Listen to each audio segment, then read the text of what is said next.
Right on. Good evening. Thank you for joining. This is an exciting night for us. I've got some good friends here with me, and we're going to be talking in just a second. I've got Calvin and Isaac, our two local resident experts, EOU students, and business owners, local extraordinaires, and they dress very nicely for this evening. And yes, I do stick out a little bit. Thanks for the memo, by the way, on this one. You're welcome. But we're excited about tonight. We've got an outstanding show planned for you. We've spent a lot of time prepping for this. We've been in touch with local people, local commissioners, the county clerk. We've got a long list of folks we've been dealing with and talking with and visiting with to bring you some important information that you need to have and to know as a resident of Northeast Oregon. I will tell you this, it has been fun to dial in social media for our Facebook page and see the results. There's the comments coming through. I've had a chance to kind of go back and say, cool, glad you guys are with us. So please feel free. We're going to take some time too and answer some of your questions or recognize your comments as you make them as we go throughout the night.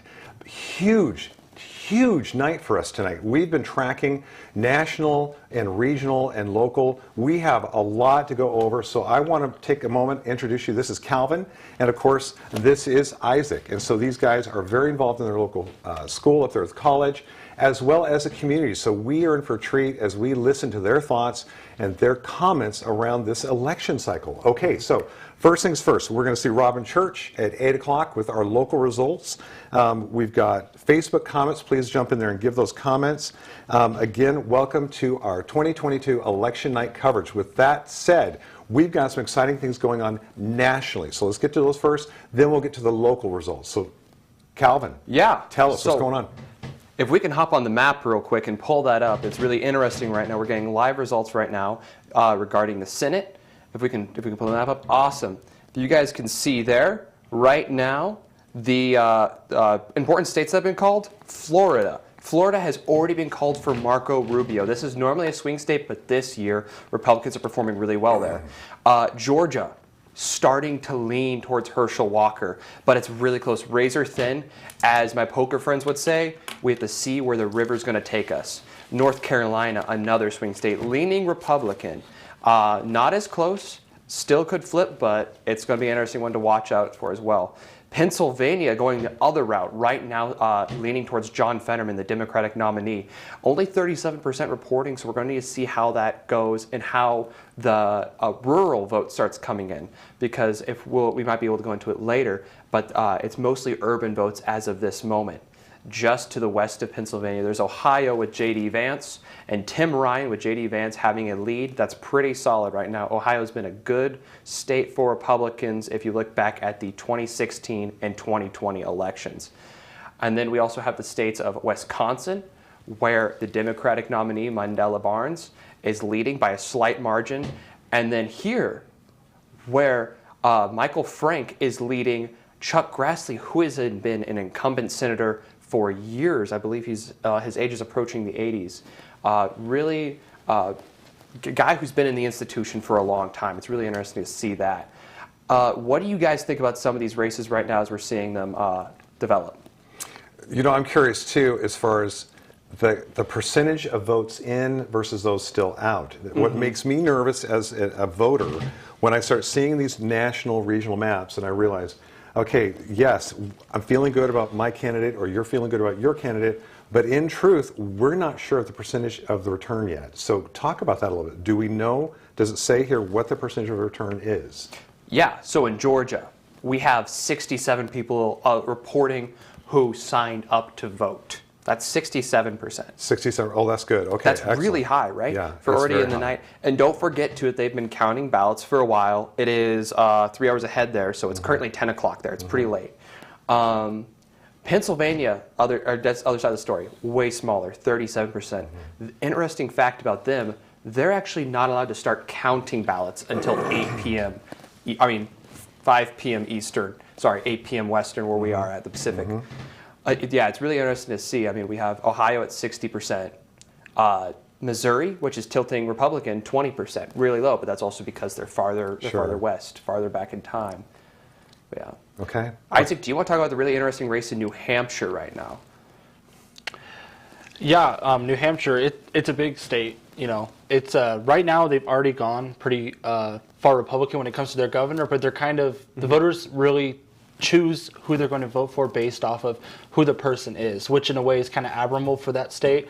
You know, it's not a state that you could say they're going to vote blue all around or like blue. Party line is what like party sure, lines. They're very, you know, open to any candidate. It's more about who it is, and so you'll see they've already called their governor's race, and it's the Republican, and yet the Democrats winning in the Senate race, and usually you don't see that. Usually when you see a governor winning or a state or a U.S. representative winning, most of the time it's all going to be across the board. Their numbers are going to be similar, but in New Hampshire it is, which is really interesting, what makes it exciting. It's an exciting state, so it'll be really fun to see where it goes tonight. I love these guys. When you hear them talk about politics, it genuinely energizes them.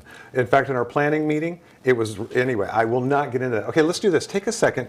Talk about, for our viewers at home who are watching this, they may or may not understand some of the roles that the House and the Senate play. as far as that group. Can you talk about, unpack that a little for us so people can understand what are the functions of those roles? Yeah, so there's 3 branches of government. You have the executive, which is the president's office. You have the judicial, which is where the Supreme Court is. And then you have the legislative, and most people will just call it Congress. And Congress consists of the House of Representatives and the Senate. And so I'll kind of touch into the Senate's job. The Senate, with all 3 branches of government, each branch has checks and balances. And the checks and balance for the Senate is it acts as the trial during an impeachment of a president.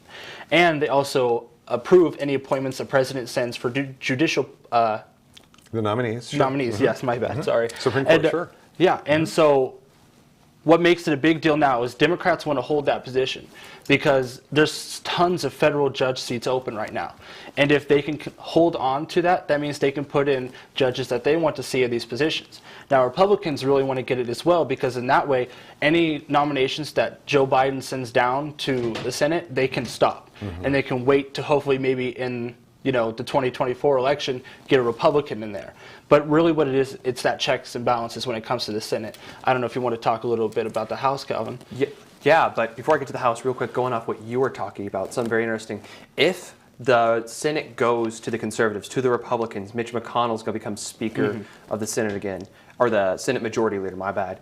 And one of his big things on his agenda is putting more conservative judges that view the Constitution and our laws the same way that Mitch McConnell and the Republican Party does. That's a big thing that he did while Trump was in office. And if he gets that chance, he's going to push that again. So that's really something interesting.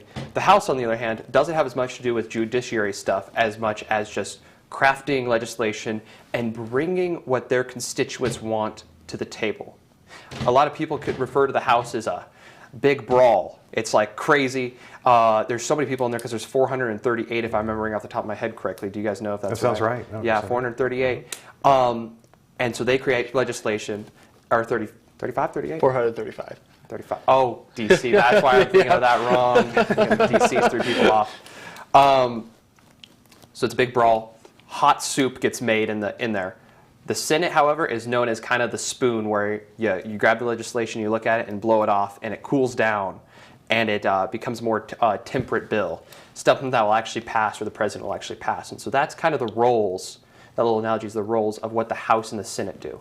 Okay, and this is why, for you who are at home watching this, you've heard a phenomenal, I would say, description of our government and how the checks and balances work. And also you can hear and see that there's a lot up for grabs with this because we've got the conservative side, we've got the liberal side, and they're all both vying for control or what they believe is the best for our country.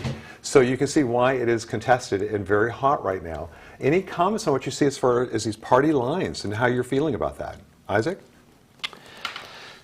Yeah, I mean, there isn't much negotiation anymore in the Senate or even the House. And with a 50-50 Senate, you'd think there would be a lot. But, because Vice President Harris is the vice president, she's a Democrat, she's the president of the Senate and gets to break those votes. And she's done that multiple times now with these major legislations. Like, just off the top of my head, the Inflation Reduction Act, that Senate or Vice President Harris had to split the tie on that. And so it's really hard nowadays just because how polarized we've become and how hardcore everyone is on their values.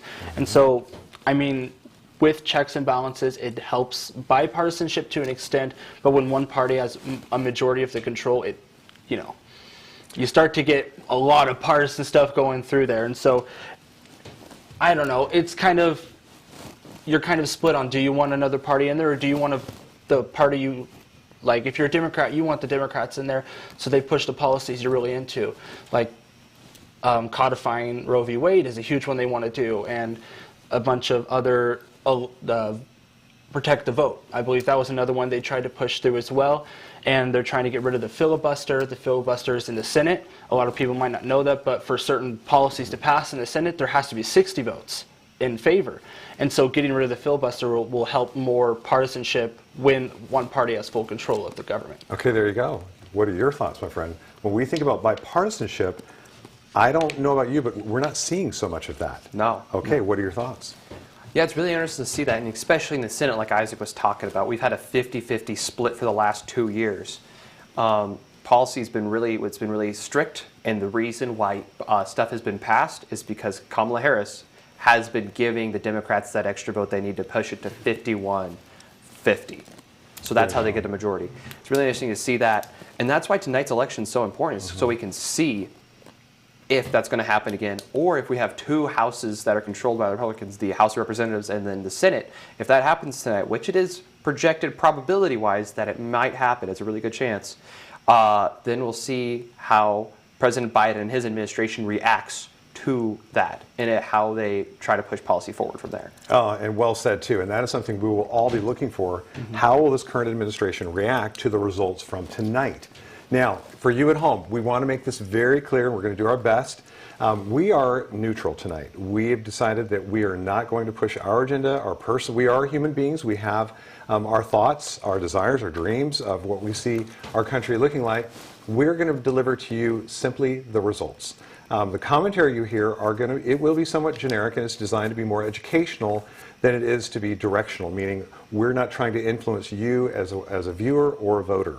Okay, with that said, any other news on the national level before we get into some local thoughts? Yeah, if we could pull up the map once again, we can see that Arizona's results have started to pour in a little earlier than what I thought was going to happen. We get those. Why is that? There we go. Okay, it's a little bit laggy. My bad, y'all. Arizona's results are starting to pour in. And Senator Mark Kelly is leading. He's the Democratic nominee. This is crucial for both parties, especially the Democratic Party. They are currently incumbents. Mark Kelly won in 2020 during a special election, and that is why he only has served a 2-year term so far. So he's serving his 2-year term there in Arizona, up for re-election, and right now he is leading, but only 38% of the vote has been reported in. It's going to be interesting to see how that comes in later. Also, some more updates. Slightly higher percentage of people have voted in Georgia. It's now up to 67, and Herschel Walker and Raphael Warnock's difference has decreased. It's still tight. Okay. I mean, 49.3 versus 48.8. That is a slim margin. Very slim. Georgia could end up seeing who becomes or who runs the Senate this year. Interesting. Yeah, it's really interesting. Republicans, if they need to flip that in one more other state to run the Senate.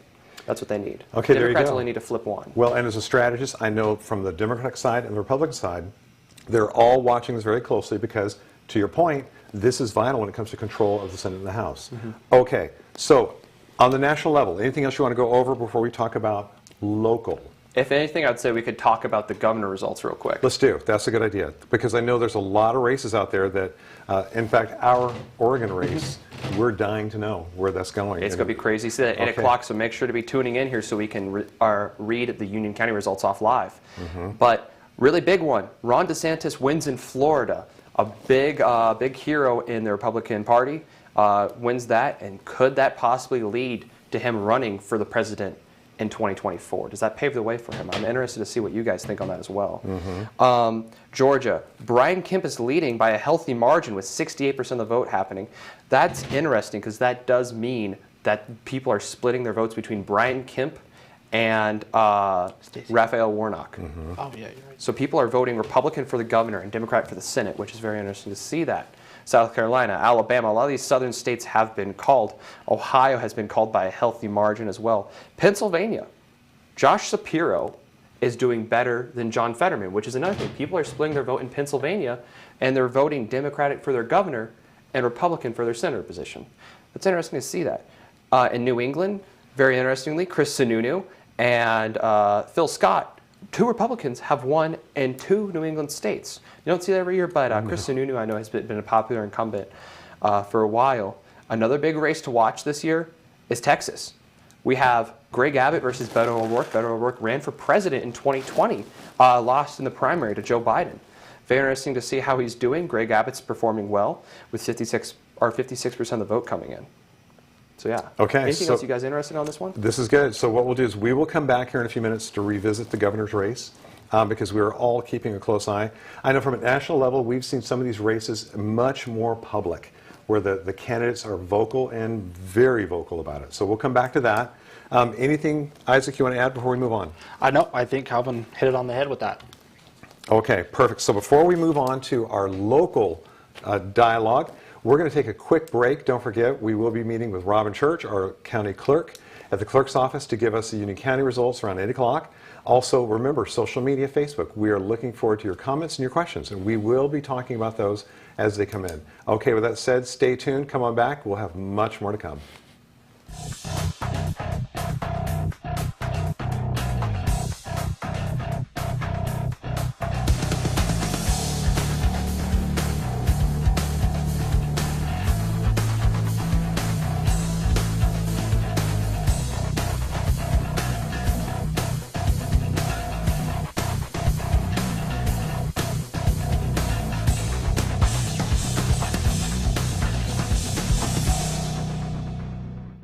Want to keep yourself informed with relevant news and events in Eastern Oregon but don't have much time on your hands? Well, here on EOA Live, we pay attention to what's happening in Eastern Oregon and deliver the news in 2 minutes or less on our evening news roundup.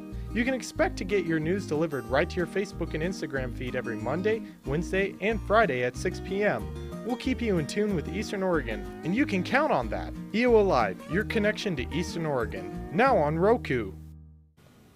Well, welcome back. We are bringing to you live coverage from the election cycle this year for 2022, and we're very excited to see some of these results come in. We've talked about some national results, and now what we wanted to do is remind you again that we will be meeting with Robin Church, our local clerk, at 8 o'clock, as well as you can make some comments or questions through our social media pages too at EOA Live. So with that said, we have spent some time out with our local group, and we've asked questions around what is important to the local Northeast Oregon citizens. What is vital in your mind as we go into these election cycles? What are your expectations from our local leaders, our local representatives? And we have some interesting results and comments to bring you. Okay, are you guys ready for this? I think so. Now, what I find fascinating is your Gen Z, I almost said Reg Z, your Gen Z, which is an age group around, what, 20-ish? 20, yeah. Okay. So we've got baby boomers, busters, and so on, and we've got Gen Z with us tonight. And I tell you what, if you are concerned at all about the future of our country with the young people, your heart should not be troubled. We've got great guys here. So with that said, I am curious. So I wanted to ask you guys, before we get into what some of the comments we've gotten back as we were out in the community this week, what do you think is important to say the Gen Z demographic when it comes to issues that would drive their politics? So what do you think? Who'd like to tell us a few issues? What do you think? What do you think, Isaac? I feel like for most Gen Zs, it's not so much the financial or physical issues, especially for the younger Gen Z generation. It's more of the social issues. And because of that, most Gen Zs tend to lean Democratic because of that reasoning, because they're really focused on, acceptance and inclusion and equity and stuff like that, which in a way is very admirable. And people refer to Gen Z sometimes as the most accepting generation at extent, and then some will even refer to them as the least accepting. It really depends on who you are and your politics. But just talking from some of the students at EOU, when I walked around asking, hey, have you voted this year? It's disheartening to hear that a lot of them don't see the point of voting. And it's because a lot of them feel we have a lot of very older leaders, and they feel it's like, what's the point of voting? Because these people have been in forever. Gen Z does not have the money to finance a younger person in there. And so I feel like voting is just agreeing with that person or putting a stamp on what they say and what they do. And so that's disheartening to hear to an extent as a member of the Gen Z generation. And, for our future, I hope they get more involved and get a little more enthusiastic about these elections, because even though might not be people in our generation, those are the people still paving the way for what we're going to have to deal with 30 to 40 years from now. Okay, interesting feedback. And I would imagine if you are a politician with either party, that would be interesting news to use as you go to target market that audience. So more apathetic. It sounds like they're just not having it, and so their vote doesn't count. And that is, I wouldn't say that's necessarily exclusive to Gen Z. I think that could go across all generations, but it is not a good place because we know every vote counts. But good feedback, what you found out. All right, tell us, what do you think? What is one of the most important issues? I think one of the most important issues for Gen Z is abortion. And we've heard about it all summer long. I know a lot of people that I know were very upset with the Dobbs decision to overturn Roe v. Wade and bring the choice of abortion down to states. I think because of that, that's going to drive out a lot of voters to the Democratic Party from this generation. I think that's going to be a really big thing. Another thing, like Isaac was saying, social issues. A lot of that stuff. Climate change is a big one, which we're not hearing much about this cycle, interestingly enough. However, I do think that'll become a big thing in 2024 again. It seems that there's a thing around presidential elections and climate change being a big thing. So Gen Z really cares about that. I don't think it's going to drive people out for this election, but maybe in 2 years. But yeah, social issues, I think, really are the underlying tones. Okay, interesting. All right, very interesting. Okay, so it would make sense, as we look at the local issues, the national issues, and we've seen a lot of press coverage around those specific issues. Okay, so let's talk about people who live in Northeast Oregon. Yeah. So we're talking Gen Z. Now let's talk about people who live in the rural Northeast Oregon area market, and maybe we can even go so large as to say all-encompassing rural America. So what do you guys think is important to rural folks who live in these outlying areas? And we even talked frontier, the frontier market. Yeah. Okay. So issues, what do you think is important to them? Inflation, the economy. For people who are listening at home, think about the last time you went to Walmart, Safeway, your local corner store, the gas station. Prices have been going up. That was a shock. It hurts my pocketbook too. It hurts everybody's pocketbook. It's really scary to see, and especially for rural and frontier Oregonians and Americans, the gas prices. Going to the store. I mean, I'm from the good old town of Mitchell, Oregon. Brownie Points, if you guys know where that now, is. how many people graduated in your class? Two. Two. There we go. 2 people graduated my class. It's a town of about 120, really small. But to do our shopping, we have to travel a minimum of about 47 miles. If we're going to go to a bigger city that has more grocery stores, about 80. It is costing us so much to go there and to go shopping. That's becoming really hard to live. It's hard, and that really is going to affect those voters. Those voters are going to turn out for the party that they think is going to help with that. And studies have shown, the data shows, that's going to be the Republican Party this cycle. Interesting. And do you think that is a good enough reason for people to vote? Because it is easier in, say, the smaller towns. Small town, my vote will not count. In the grand scheme of things, I am a drop in the bucket. Do you think that's enough to motivate them to get out and vote? I think it is. With people hurting in their pocketbooks, they really think about that. And then when it's election time, they think about that, and they're going to fill out their ballot and see, who is the problem?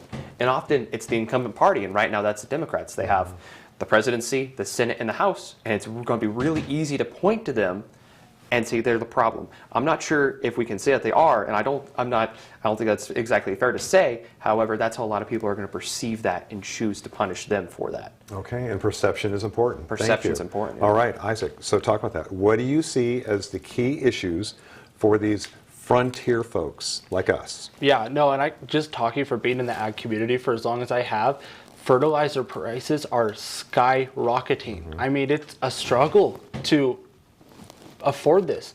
I mean, farming is not this lucrative business that you make tons and tons of money from. I mean, if you put in hours, 60-hour weeks, 70-hour weeks, with sometimes no paycheck at all. I mean, it's hard. And then fuel prices, diesel, it sounds like we're going to run out of diesel here in the next month or something like that. And that's terrifying, because farmers, especially here in UD County, diesel is literally the lifeblood of their operation. And I mean, just from this last summer, I know driving my favorite Massey tractor out there in the field, it was $500 a day to keep it fueled, and that was just using half the tank. That's how crazy it is. And you have these large pieces of equipment that take like 500 gallons of diesel and use about half of that in a day. I mean, just think about that, receipt at the end of the day. It's crazy. Sticker shock. It's a sticker shock. Sticker shock, absolutely. It's terrifying, and the kind of tapping back into Gen Z thing, a lot of Gen Zs don't understand that, and so they see it on when they go, if they have a fuel efficient car, it doesn't hurt them as bad. But if you're like me and you have a truck, my gas bill is very high up there, and so a lot of them aren't in that stage in their life where they realize, oh my gosh, this is what's happening in my rural community, and so that's probably why they're not voting. But you see a lot of older people voting, or even middle-aged people voting as well. My parents have always voted, and so that's kind of why I vote, and my brother's voting for the first time, so that's exciting as well. But really, I think inflation and gas and groceries, I mean, that's the lifeblood of rural communities. You know, they don't have these giant buildings, these everything that you see in metropolitan areas. And thinking about Northeast Oregon in particular, I think one issue that's flown under the flag until very recently, until actually we got our voter pamphlets with all the information and people looked at the propositions, gun issues became a big issue in Oregon. It's not really talked that much about nationwide. It was talked about earlier in the summer, but now it's kind of settled down nationwide. But in Oregon, Proposition 114 is very strict on gun regulations. And while I can't quote it off the top of my head, it is going to be very controversial. Very controversial. A lot of people have a lot of problems with it. A lot of people love it. Very controversial. And Northeast Oregonians, I think, are going to turn out. And once a lot of people read that, and they're like, oh, what? Absolutely. And because, I mean, this is a gun-toting area. I mean, you could just say that. People go hunting every weekend. They have a gun in their car, a gun in their room. I mean, it's going to be interesting to see how people turn out. Yeah, and I feel like the encouragement to get out to the vote is there. I mean, with these big issues like inflation, it's the economy. I believe there was a wise man who said it's the economy, stupid. I can't remember who it was. But yeah, I mean, it's the economy, and that's what gets people out there voting, because you feel it in your bank account. You look and you're like, holy cow, how do I make the next rent payment? I mean, rent's skyrocketing here as well. I mean, it's impossible to find a place that's under $1,500. You're lucky to find $1,500 a month if you live here for even a 2-room house. It's crazy. So in a small town. In a small town. Which is interesting. Yeah. Okay, so with that said, we are going to talk about Measure 114. I have a list that we received from folks, just general folks, on their issues. But let's go ahead. You have that look in your eye. You want to go back to the national. Give us an update on, did anything change? Let's check this out. Refreshing the Senate results. I'm actually not sure if that much stuff has happened right now. I think the big change is going to be at 8 o'clock when we get some more stuff. But let's talk about something that we haven't talked about yet tonight. And let's go to the U.S. House. Now, if you guys watched our broadcast last night, you'll know that Republicans are widely projected to take the House. And if we're looking at this so far, you may see that the Democrats have lost 3 seats and the Republicans have gained 2 seats. And I believe Republicans only need to grab 3 seats to get majority. So 1 more seat and they'll have it. Okay. Is that right, now, Isaac? that's actually a little off. The GOP has flipped 5 seats currently. They're holding 153 and the Democrats have 86 currently. Really? So 5 seats have been flipped, and that is what the Republicans needed to get a slight majority. So, you know, we don't know exactly if they'll have it at the end of this, because there still are plenty of more House races to come. I mean, there's 435 seats, so we've got quite a while. And something on the Senate, I just noticed that a big deal is Wisconsin right now is, the Democrat is leading, and 49% of the vote is in, and that is one of the states that Democrats need to flip in order to get that 51 majority. So that's a big deal. And Pennsylvania is also still leading, according to my results, Cal, towards John Fetterman, and that's another one they need to flip. So currently right now, Democrats are performing very well in the Senate. Okay. Yeah, let's pull up Wisconsin on the TV real quick if we can. The reason for that lead right now, at least this is my hypothesis, 50% of the vote's in, which is pretty big, right? However, look at those counties that are gray. Those are rural counties. Those have not been counted yet because people live far apart and whatnot. Those counties, a lot of those, are solid Republican counties. Those are counties that turned out for Trump with more than double digits.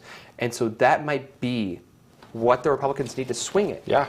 Or maybe they just don't turn out, and that's why it's so low, is because there's not that many voters turning out. And that's how the Democrats do a surprising sweep and take out the Republicans in a state that they were not expecting to lose. Interesting strategy. Yeah. Okay, here we go. All right, we've got some comments coming in, and wow, thank you first of all for your comments. Good, bad, and ugly. We're taking them. So I will say one here that we have time for is Isaac. Amen on the diesel comment. There was another comment about Republicans in the gouging bill for oil companies and their profits that they're gaining from that. There's a lot more going on here that I just do not have time to even read, but good comments, thanks, keep them coming. All right, let's get back to, now, anything else on national level you want to go through? Let's look at Pennsylvania real quick, because Isaac brought that up. Really interesting state. The probably most competitive race in the nation for the Senate.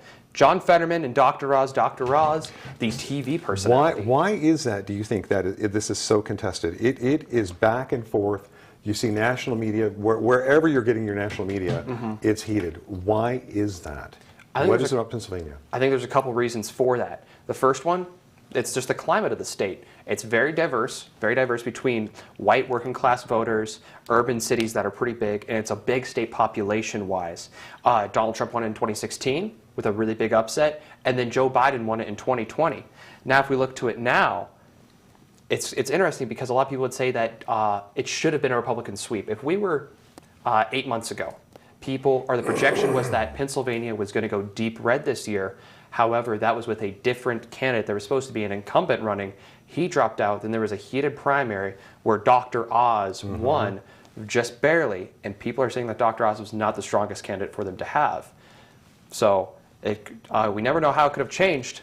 But it's interesting to see that. I mean, Isaac, what do you think on that? I mean, really, it comes down to people aren't always a big fan of celebrities running for political office. And I mean, Dr. Oz has had a show for I don't know how long. And so some people are really enthused by people who are in, the social media and popular and famous running. But then there's some people who are like, oh, I don't want you in there. And so it is a tight, razor-thin line to walk for Oz. And so that makes it difficult, especially when you're running against a lieutenant governor, Fetterman, who has a base and he's been working for a while, so that is dangerous. And Fetterman, I'd say right now it's looking really good for him. And Oz, but then again, places like Philadelphia are already getting in a lot of their votes, and Philadelphia is a very blue area, and a lot of early voting is being counted. And right now, there's still people voting in Pennsylvania, and I don't think you'll see Pennsylvania tonight at all because they have so many mail-in ballots still to come, and those come literally multiple days, I believe 7 days after the election, they can still be counted. Okay. So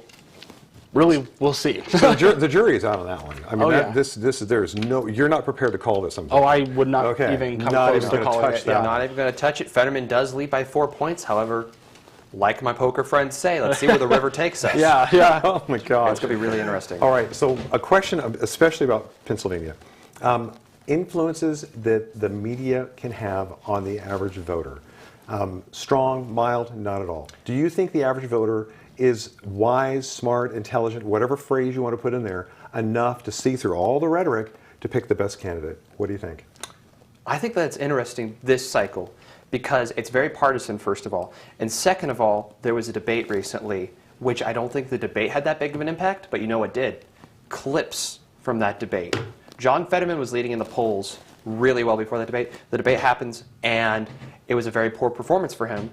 But what really was shown through was a couple of the parts where he stumbled. He had problems talking. He had big mishaps. It was a lot of Joe Biden-style goofs, as people would say. And those are shown all over, all day, on every news network, people saying that he wasn't fit to serve. And so it's interesting to see how that effect is taken, because after that happened, the polls for Oz, for the first time, were positive for him. He was above 50%. So it's going to be interesting to see how that takes effect. Because I don't think you have to be smart, dumb, or whatever in between to see someone who's running for office talking. There's not much you can do to spoil that. Sure, you bet. Go ahead, I feel Isaac. to an extent that with social media and, a lot of younger people are on social media all the time. And what social media websites like Facebook, Instagram, and YouTube do is they track what you look at. They see, oh, you're really into this? Check out this politician. You mean social media knows what we're doing? They really do spy on us, okay. Yeah, big news. Social media knows what you're looking up. You bet they, yeah. But yeah, they track algorithms, see, oh, you really like or Roe v. Wade. If you do a lot of research on that, here's a pro-Roe v. Wade candidate, or here's a, anti-Roe v. Wade candidate. And so that happens a lot with young people, and some people will only see campaign ads for Republican or Democrat, and they won't even see the other one, and they'll just vote not even knowing who the other candidate is. And that's a whole nother topic we could spend hours talking about as far as the influence social media has on the average voter. Okay, awesome comments. Thank you for those. All right, let's segue back into what is important to local people who live in, we'll call it the frontier market. I know we said that earlier, but specifically Northeast Oregon is what we're looking at. You guys both mentioned some pretty powerful issues that we are facing. Okay, so in thinking in terms of generally speaking, what other issues do you think people are looking at? I think representation is a massive issue, and that is on the ballot this year. There is a big movement. Move Idaho's border, move Oregon's border, where Idaho would essentially eat up most of eastern Oregon and some of southern Oregon, if I do remember correctly. That is a direct result of people in eastern and southern Oregon not feeling represented. And that's, I could see that movement taking a lot more popularity and being a lot more successful depending on how the governor election goes tonight between Christine Drazen, Tina Kotek, and the independent Betsy Johnson. If Christine Drazen wins, I could see that movement dying, at least for a little bit. It might come up here after that term ends. Or if Tina Kotek wins, the Democratic nominee, I could see that movement gaining a lot more popularity and people being like, we need to move the border. That is a massive issue that I see here in Eastern Oregon. And that is a radical concept. Radical. And you think in the broad scheme of life in our state, to have a group of people say, that's it, we've had it, we're going to Idaho. That's a big deal. Okay, I'm glad you brought that up. I think representation, I agree. Yeah. Isaac? I feel a lot of it is the drugs and crime and homelessness. I feel like a lot of people in rural Oregon are afraid of Portland becoming their new home, afraid of people from Portland being sent out here or even moving out here. And I mean, fentanyl is really big right now in Union County. It's devastating, especially for young people. And really it is, I think the biggest issue right now for local people is they want to keep their rural communities a rural community. Sure. They don't want, you know, people from this big cities coming in here and changing things. Well, not meaning that we don't want new people coming here, but changing the lifestyle that we have. And I feel like a lot of voters are voting to keep the lifestyle that they have. And you see that even in metropolitan areas. You know, they'll want to, especially in like California, you'll see big suburbans voting against what the rest of the state does, and especially the local governments, because they don't want local policies in their areas, but they'll vote for those state policies. So really it is down to keeping the lifestyle that we have here. Which we see that as a phenomenon. We do have folks moving here from out of our area, and that sounds interesting when I say it out loud. However, we do, that is precious to us. That is important. Our way of life, our lifestyle. And we almost say that is exclusive, not inclusive, and that could be a problem as we think about and really digest our attitude towards people who are outside of this area. All right, so with that said, we've got a lot more to go through and good things coming up. We're going to come back. Right after this break, we're going to check the national as well as local elections. We've got Robin Church on deck around 8 o'clock. But we have a lot more of very interesting content to cover with our two local resident experts. So thank you for tuning in. We'll be right back. Here in Eastern Oregon, we're blessed to live in such a wonderful area. And though it may seem mild-mannered, there's actually quite a lot that goes on in this area. And apparently, there's two dinguses who happen to be here that are actually crazy enough to get up at the crack of dawn to talk about it. Tune into AM Live on EOA with Brent and Dodsey, featuring special guests, weather, sports, news, and more, every Tuesday and Thursday at 8 a.m., only on EOA Live, your connection to Eastern Oregon. Now on Roku. Eastern Oregon is full of interesting people, with interesting minds and interesting things to say. Here at EO Live, we're committed to connecting you to these intriguing people with EO Talks. We let our special guests share their ideas and life experiences with deep, open, engaging, and inquisitive conversations. You'll also be informed in depth on some of the most recent and relevant events, issues, and more. EO Talks on EO Live, your connection to Eastern Oregon, now on Roku.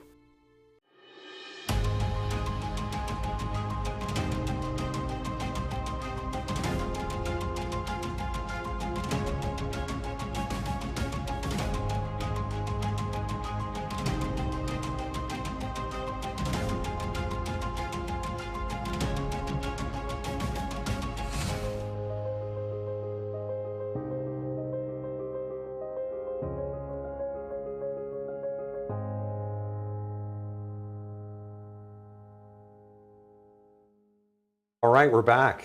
Thank you for joining us, taking time out of your busy lives this election night to join us for the 2022 election night coverage. I've got two resident experts with me, and they are going at it, and I think you are seeing what I'm seeing. They're impressive people. And so we want to clarify something, though, that was said earlier.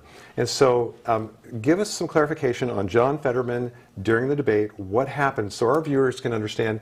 We meant nothing to say derogatory towards him, but there was some consequence of what happened when it came to the polling. Talk about what happened to him. So the reason I was talking about that is because John Fetterman suffered a stroke during the Democratic primary earlier this year in the spring. And so that has affected his speech and has created some of those controversies that we've seen. But yeah. Yeah, and to that end, it did affect his polling numbers. It did affect the ability for him to communicate. So we just want to make sure and come back and make that very clear as we spoke earlier about that. Okay, now with that said, we've been talking about issues that you at home that you're concerned about. We'd sure appreciate if you could jump on our Facebook page and throw us an issue you're concerned about, and we'll be happy to talk about it. All right, with that said, let's get back to that, and then we want to go to the mood of the voters, what you guys are sensing, what you're seeing. Had a chance to pull some information from Pew Research. Now, this is national data. It is not necessarily Northeast rural Oregon. However, I find that there are some themes that run in tangent with this. You had mentioned economy. Economy was definitely one. The future of democracy was the #2 concern. We're seeing a lot of information come out about that, a lot of talking points on that. So I want to pause there and talk about the future of democracy. What are your thoughts? Do you believe this election will affect, in a negative or positive light, the future of democracy? So Isaac, start us off. You know, it's really hard to say which way democracy survives these elections, because just to kind of build off of the Fetterman Oz issue, we're seeing a lot in politics now, people taking advantage of personal issues and almost personal attacks. And you know, it's sad to see that Almost, in politics. or yes, absolute full out personal personal attacks, attacks and not absolutely. based off of the person, their policies and that. And I really think that's what scares new people into politics from even running. They're like, I don't want to be, you know, I've built a strong reputation. I know the people in my community. That fear of stepping into that arena, you know, it's real. And I feel like the mood for voters right now when it comes to if democracy survives or dies is kind of, both sides are horrible at, you know, treating the other side with dignity and respect. Okay, so clearly something should change with this whole bipartisan idea to help ensure democracy. Okay, Isaac, thank you. What do you think? Yeah, it's if we look at the two talking points from each of the candidates, Joe Biden is saying that democracy is going to die if the Republicans, and especially Trump and Trumpism, get back into office, because he's citing the January 6th insurrection. He's citing those kind of actions, what he sees as the overturn or the attempted overturn of the 2020 presidential election. The Republicans, on the other hand, view that there was election fraud during 2020, and that's their reason for the threat of, or for their a fear of democracy in the balance. And that's kind of how both perspectives are looking at this right now. And that's why there's such a high amount of people who care. I don't know about you guys, but I can't remember a time recently where that was the second most feared issue in the country. Because I mean, economy generally #1, and then you think like national security or stuff like that. But the threat of democracy, that's something that's very core to the ideals of this nation, and I think every American really thinks about. I think you're right. Okay, so talk about this too. It does seem like the media is piggybacking this, and they are having a lot of conversation around it. How much influence do you think the media is having on this, or are people genuinely concerned about the fear of losing our current democracy? Isaac. I mean, it's hard to say, because the media is what we see, the media is what we hear, and you might be different in your local communities based off of what they think, but I feel like I think that is accurate. Okay. I think a lot of people think if the Republicans win, we're set. Or a lot of people think if Republicans win, we're doomed. And the same thing with the Democrats. So really, I think that might be one of the most accurate So there's some things. influence from the media. Yeah. Okay, Calvin, what do you think? I think it's the same. I agree with Isaac. People hear what they hear in the media, and they think about that. However, the media doesn't control people, at least I think. How many people were concerned about this issue in the poll? Can you remind me? Oh my gosh, What it percentage was of Americans? 7 out of 10 Americans polled for the Pew Research poll. That was their So concern. between 70 and 80% of Americans view this as their most #1 issue. I don't think the media can push it to be that big. I think there has to be some sort of fear within themselves, or something that they've seen personally, that the media couldn't construe that much. Okay. I think they have a big influence. They could have pushed it higher, but I don't think it could be that big a percentage of Americans. Think about the last time we had 70 to 80% of Americans agree on anything. Welcome to our democracy. Exactly. And that's what makes it work. Okay. Let's get back to this very quickly. Education, of course, healthcare came in, energy policies, violent crime was in the top. Okay, do you feel violent crime is an issue in Northeast Oregon? I Are feel we that concerned? people definitely perceive it as an issue in the minimum. It's that Portlandification of the state that a lot of people are worried about. People feel scared to go into Portland these days. I mean, if you walk downtown, it's kind of a mess. And I'm not trying to slander anything, but it's been kind of crazy there. And so people in towns like LeGrand, Pendleton, Baker, or just towns like Mitchell are scared of their local communities becoming like Portland. Okay. And that is a reason why I think the governor debate, which we'll get to later tonight, is so competitive. Interesting. Now, it is interesting, too, as I was out asking people what their key issue was, I heard that quite a bit. We don't want to be like Portland. We just don't want to be like Portland. That's a big thing here. And it was interesting, too, so well said. Okay, Isaac, what do you think? Could you repeat the question, please? Oh, my gosh, yes. We're talking about Calvin went into a lot of the detail. violent crime. The violent crime. Violent okay. crime issue. I think definitely violent crime for Oregon is a big one. I mean, all three of the governor candidates have spoken a lot about, violence and homelessness and how it leads to it. So I really think for Oregon, violent crime is a big one, and it's that fear of, don't Portland my Oregon, and Right. none of us want that, because I know being on student government, a lot of the younger girls in the community who might have came from Portland or big towns like Seattle are like, we're shocked at how comfortable we are walking across campus at nighttime with almost no lights on. And they're like, we were shocked, because usually you don't do that. We have partners, you walk with someone to be safe, and they're like, wow, LeGrand's a safe place. This is really shocking to them. And for us, that's normal. For those of us who've lived in a rural community, that tends to be the norm. Sure. And so, yeah, for rural communities, violent crime is definitely a big issue. It is an issue, but also we have a sense of trust in our rural community. Okay, got a comment on social media, and it had to do with healthcare, Medicare healthcare. Do you agree, disagree? That is something on this top of mind for the rural communities. I think that's interesting, because coming from my point of view, I'm a younger guy. I mean, I'm not going to be able to get Gen Z guy. I'm not going to be able to apply for Medicare for years, if I'm not mistaken. And so that's not really at the top of my mind, obviously. However, that has been a big thing, especially in a state like Pennsylvania. I know John Fetterman has been really trying to hit Oz, as he's a doctor, but he doesn't like Medicare. I've heard that tagline quite a few times. He's trying to cut Medicare. I think it's a big issue. I think a lot of people are talking about it. I would not be the best person to ask about that for a state like Oregon or just nationwide, though. Okay. Would you consider that rural Oregon, Northeast Oregon, is an older demographic? I believe so. Okay. I know think about stats from Wheeler County, my home county, we have a really high senior citizen population, but I'm not sure about Union County, Wallowa, Baker, Umatilla off the top of my head. What would you say, Isaac? I honestly couldn't tell you. I don't have those numbers off the top of my head. But I know just from in that community, you see a lot of older farmers. One's getting into their late 40s and early 50s. Oh, that's old, isn't it? 40? Ancient. Oh, Lord have mercy. Yeah. Okay. What's the average farmer's age now? Like 52? It's in the 60s now. 60s you know, now. and that's for rural communities. You're seeing a lot of younger people move to metropolitan areas, and so for rural communities, you have an older base, I'd say, voting. So I think Medicare for them is a little more important than it is for someone like Calvin and I. I mean, I don't think at all about health insurance or anything like that, because I'm like, oh, if I break my arm, it'll heal. It'll overnight, heal. you know? You'll be fine. Just rub some dirt on it. Exactly, Get back yeah. on the tractor. Yeah. Okay. So with that said, it's interesting that you would say that, because some of the information that came in as we talked to average folks who live here, one of them was that when kids graduate high school, the concern is they're moving away. They're not staying. They're not helping with the local group, local economies, getting jobs here, going to school here. They're moving away. So you kind of hit on that. That is actually a concern. Education came in. The Pew Research also got into the gun policy. And so let's move to one of the, let's see, which one is that?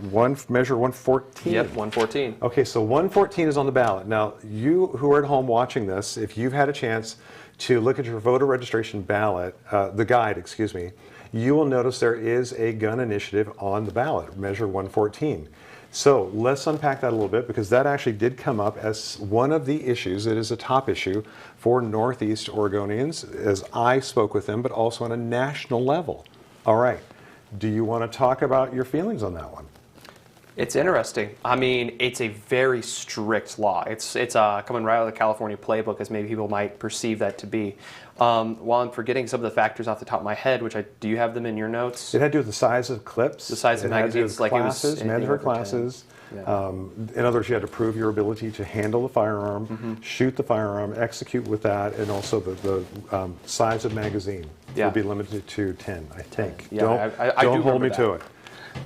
So restrictions, in other words, it feels like a restrictive measure for those who are very strong with that amendment. Yeah. So, And there's two things that we can see with this. First of all, is that if it passes tonight, someone's going to sue and say it's unconstitutional, and it's probably going to go directly to the Supreme Court. It's going to take a while. It's going to be stuck in the courts for years. So we're not going to see the effects of this instantaneously. This is not a like, oh, November 9th, the cops are coming for you. And on the topic of the cops, this is also a very extensive bill, and that's a lot of stuff for our law enforcement to handle.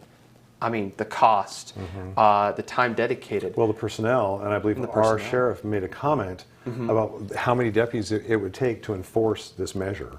Yeah. So I think it's 2 or 3 full-time employees. So. I mean, it would have to be something of you're going to need to hire more personnel at each sheriff station, more state troopers, more local policemen, just to try to wrangle this up. Okay. I mean, yeah. It's Do you think it will pass? It's hard to tell. One thing I find really interesting is that there's no organized opposition to this bill. When you normally think about it, the gun lobby, the NRA, the Gun Association of America, I believe that's another one. Those normally would put up a resistance and get a movement going to inform people to vote no. I mean, that's just something you see. That's what lobbyists do, right? We don't see that here in Oregon this year. Okay. And I find that very odd. Okay, fair enough. Good comment. Isaac, what do you think? Yeah, no, I'm in business law class right now. We've been talking a lot about constitutional rights and the court system and how it all works. And something that was fun to know is in our Constitution, not every single right is guaranteed because we have state constitutions. But the Second Amendment has gone through the Supreme Court multiple times, making it one. I can't remember the exact term, and I'm sure my professor's watching me right now, disappointed. But so I agree with Calvin. I bet a group like the NRA or something would put a lawsuit on the table, or probably start with the state Supreme Court and then probably move to the federal courts. And I think it'd probably be there for maybe a few years because, I mean, the Supreme Courts get tons of cases. And, I mean, following the trend that the Supreme Court has gone down, I mean, they shut down the concealed carry law that New York passed. And so with how strict it makes guns in Oregon, I think definitely Oregon will be a Supreme Court case here soon if it passes. You know, we don't know yet. Okay, so you're not going to put your hat in the ring and say yes, it will, or no, it won't. Just based off the trends of Oregon, I'm going to say it probably will pass. Okay. But I'm not certain. The thing that I'm really interested for tonight to see is how does that align with the governor party or with what you're voting for governor. I mean, the big ticket race here in Oregon is the Oregon governor's election because our Oregon Senate, the other statewide election, Senator Wyden, my bad. Oh my goodness, Wyden is going to win. That's almost a factual guarantee. He's going to win. However, in the governor's race, it's going to be interesting to see if Christine Drazen wins, will this bill fail? Or if Tina Kotek wins, will this bill pass? Interested to see that. I was going to say, before we cut off to break, can we talk about some of the state or some of the Senate elections absolutely. right now? Pull that up. While I've been watching this, if we can look at this, Wisconsin has been flipping back and forth nonstop. It's like a little strobe light on my laptop here in front of me. We can look at this. Ron Johnson versus Mandela Barnes. It was 50-50 until literally when I asked you to pull this up, and now Ron Johnson has taken a very narrow lead. Very, very narrow. Interesting to see that. Iowa, Chuck Grassley is It's already performing been well. called for him. It's just got called for him. Oh, has it? It has been called. Yeah, as we're saying this, Iowa has just been called for Senator Chuck Grassley. He'll be serving another 6 years in the U.S. Senate. Also, 1% of Utah's reporting, but Mike Lee's doing pretty good with that 1%. But yeah, going back down to Georgia, one of the most important races, narrow, thin. 72% reporting. 72% reporting, that's a really big chunk. And Herschel Walker is doing well still, which is interesting to see that. He's been embedded in scandal over this whole race, but Georgians seem to like him so far, but we'll see. North Carolina, Ted Budd versus Sherry Beasley, close race. However, Ted Budd's in the lead. And then Pennsylvania, John Fetterman versus Dr. Oz. Dr. Oz, it's slimming up. It's slimming up more and more as we go through. And I think that's going to be a trend that we see. And what's surprising is they're already at 68% of votes counted in They're Pennsylvania. doing really well in Pennsylvania which is, this year for you counting. know, a shocker because Pennsylvania usually takes a long time. You know, so, and something just to kind of give you a bigger picture of kind of where the Senate is leaning right now is 42 Democrats have been elected so far and 44 Republicans, but there's been no change. That means no one who was a Republican senator or a seat that Republicans held or Democrat held have changed at all. And what needs to change for Democrats or Republicans to have full control of the Senate is the Democrats needed to flip Wisconsin, Pennsylvania, Florida, Iowa, and I believe those are the ones they had to flip, and Republicans had to flip Arizona, Nevada, I believe it was Georgia, and I think Illinois, but Illinois has already been called. And so right now, based on these trends, it looks like there could potentially be another 50-50 Senate. It's really interesting. Because states that were supposed to go Republican are kind of going Democrat. A state that's supposed to go Democrat is going Republican. So we could end up with another 50-50 split. That is a potential. A lot of people were saying that's not going to happen again, but it's looking like that could happen again. Oh my God. Don't trust the polls. No. Yeah, and one state that's been very interesting, a lot of people start talking about within the last week or two, is New Hampshire, with Maggie Hassan versus Don Bolduc, if I'm pronouncing that right.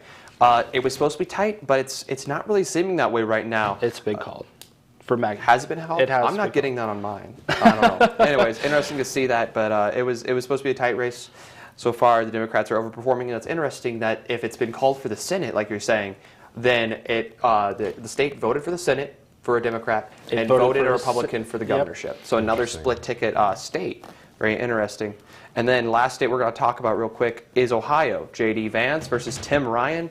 J.D. Vance is performing pretty well. Has it been called? It's been called. Wow, it's been called. We're getting calls right now as we're looking at it. Interesting. Okay, fantastic. All right, so we are also getting some good comments in on your commentary about what people who are watching are seeing as well. One of the comments was, we appreciate the commentary, especially keeping us updated on national events. Another person said, grateful for an opportunity to live in a country where we get to vote. So we've got some good things going on there. All right, let's go back to, unless you want to hit some more states. I was going to say, unless you guys want to talk about the House or governor. I think we should. I'd like to actually go to the governor's race. The governor's race. Let's see where we are with that. Whoa, very interesting thing here in Arizona. I was not expecting this personally. Katie Hobbs is performing very well in Arizona. Let's see what counties have been called. Wow, that's interesting if we look at the numbers versus Carrie Lake, who's I've seen a lot of people talk about as one of the next MAGA superstars in the party. Katie Hobbs is doing really well in Arizona, a traditionally red state until 2020 where it flipped blue for Joe Biden. You know, and that's really interesting because if you look at Oregon and the campaign that the Republican for Oregon has been running and the campaign that Carrie Lake has been running as a Republican in Arizona, they're very different in the fact that Christine Drazan has been very careful not to have Donald Trump have any influence on this campaign, whereas Carrie Lake has been very hardcore MAGA. And we saw when Youngkin was running for governor of Virginia, he did the same thing as Christine Drazan is doing now, kind of keeping Trump out of there, because depending on what state you're in, that's either a yes, I'm voting for you, or that's a no, I'm voting for you. And what we could be seeing is in Arizona is that's a no for voting for voters there, because that state did go blue in 2020, and it could be staying blue when it comes to the governor because of that reason. So, you know, Carrie Lake could be reviewing what she did right now and be like, whoa, I probably shouldn't have been so adamant of pushing a MAGA agenda as I was. You know, and we're seeing that theme of keeping Trump out of the races tends to help some Republicans, but and I was going to ask you about that. Do you think that shows that Trump's influence on the party and the general electorate, does that mean that's waning? And there's a lot of people saying that he's going to say that he's running for election tonight. Does that influence that decision, you think?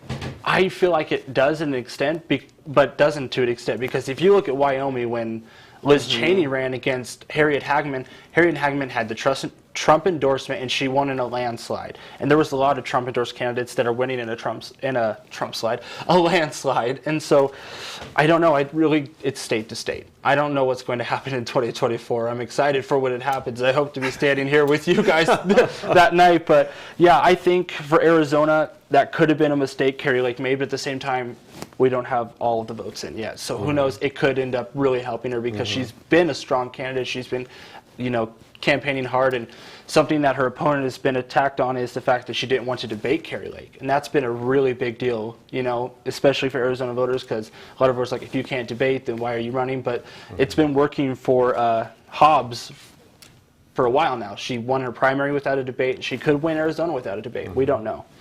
Okay. And if we could move back to the map and look at that again, let's take a look at the Rust Belt.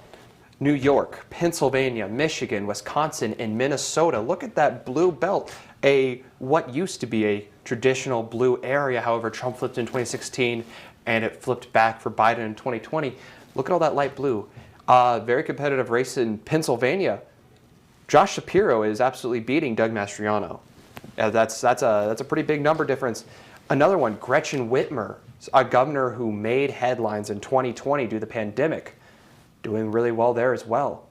And then we have Tony Evans versus Tim Michels, which is another tight race, but we'll see how that turns out in the Senate as well. Okay. Hey, just got word that we are ready to visit with Robin Church, our local assessor, and she's going to give us some results or give us an update on the Union County elections. So here we go to Robin.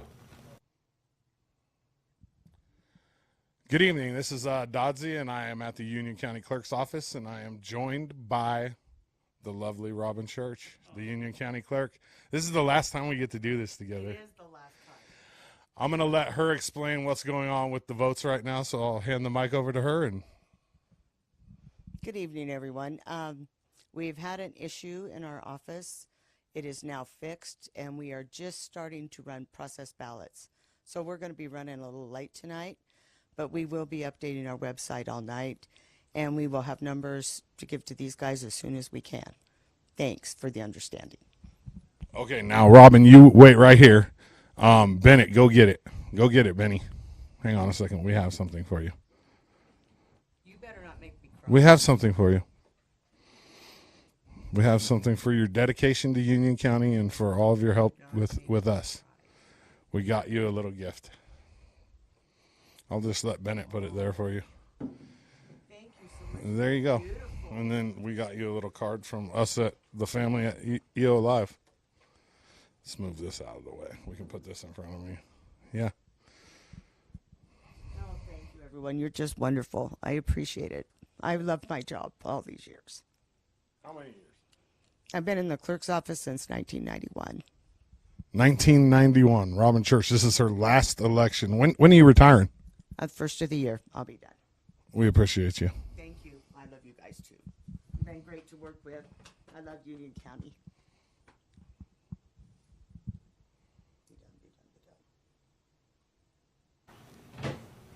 Okay, I believe we're back.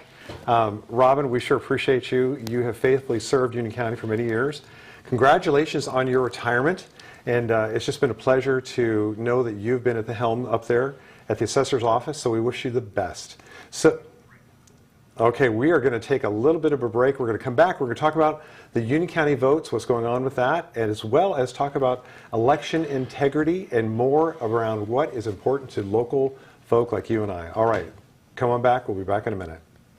Eastern Oregon's weather can oftentimes seem unpredictable. One minute it'll be raining, then it'll be sunny and wonderful, then snowing and then sunny, then the next it'll be raining cats and dogs, literally. So how do you prepare yourself for such flip-floppy weather? Well, by tuning into EOA Live Weather with me, Gabe Curtis, of course, the most accurate weather forecast in all of Eastern Oregon. I'll keep you informed with daily weather updates that can take an in-depth look through the next 7 days. Because if cats and dogs are literally going to fall from the sky, you will want to know. EOA Weather right here on EOA Live, your connection to Eastern Oregon, now on Roku. All right. Thanks, Benny. So did you hear? There's no ads for you. Did you hear what it is that she said? I couldn't hear her. You couldn't hear? Okay. So they've had a mechanical. Did you guys hear? No. I kind of did it. It wasn't fussed very up. loud. Okay, sorry. So they've had a mechanical issue, and they don't have any votes counted yet. They're going to be working late into the night. So. Okay. Do we have that graph that showed at least the mayoral's race? We don't have any Union County Yeah, stats. nothing. Okay. Okay. Well, we could talk about Oregon stuff. I could pull that up. Yeah, I mean, talk about what do you mean neck and neck? The state elections are starting to come in. they're still counting votes. They're 8 hours behind, and I'm not going to get into the machine. yeah. Okay. Yeah. That'd Do you be- want to? Have we been there this whole time? I assume he's going to let us know when we're back. Yeah, are we back, Brad? Hello, welcome back. As we.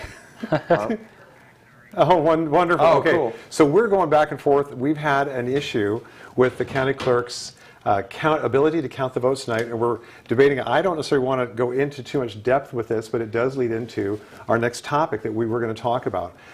Union County is experiencing a challenge with one of the calculating machines that literally counts our ballots. And so we're a little disheartened by that. We're not sure when we'll have results in for that. And I'm sorry to be the one to bring that news to you. We were hoping to have more information on our local races throughout our local cities and our local towns. So stay tuned. We may have more updates as the night goes on.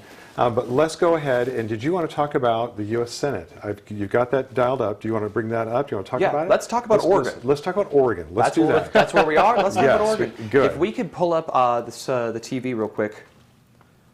So here is the results so far of the U.S. Senate race here in Oregon between Ron Wyden, who is the incumbent, versus Joey Perkins, the challenging Republican, and the two third-party candidates. Currently, Ron Wyden is winning with almost 60% of the vote, and Joey Perkins 37.9. So essentially 38 if we're going to round up and be nice. So that's an interesting result right there. If we can see, a lot of counties have not been called yet. We can zoom into that one real quick.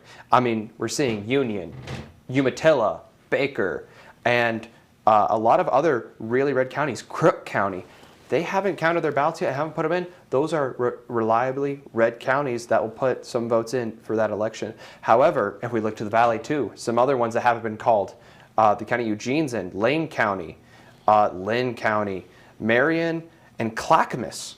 None of those have called anything. And I think Clackamas is going to be the county to watch when we go look at our other race here in Oregon, the governor race between Tina Kotek, the Democrat, Christine Drazen, the Republican, and Betsy Johnson, the Independent. Clackamas County is going to be really interesting because Christine Drazen represents a lot, or used to represent a lot of those constituents when she was the Speaker of the Oregon House, the minority Speaker. So that's going to be really interesting to see. If we could pull up, or just looking at this here, I'll read off the stats to you guys. Tina Kotek currently holds a majority with 50.3% of it. Christine Drazen, 40.5%, and Betsy Johnson, who I would consider to be underperforming with only 8% of the vote. That's very interesting to look at. If we look at our map too, it's the same story. A lot of red counties with red votes that haven't submitted them. So we can see Christine going up, but same story as before. We have a lot of blue counties as well that haven't done it either. We just don't know the results yet. Only 30% of the votes are in for here in Oregon. Well, which is interesting too. Okay, so like what we're experiencing with Union County, and again, don't really want to get too much into the error with the machine. We don't know what it is, so I don't really want to talk about it. But right. I will say this. I know Clackamas County, I got word today that Clackamas County will not be reporting until tomorrow, Wednesday, at 6 o'clock, 6 p.m. So it's interesting to see some of these target dates and times that we'll get the reporting in. Isaac, what do you think? What's on your mind? So are we talking about Oregon? Okay, well, I just looking at my stats right now. Calvin and I are both kind of the same.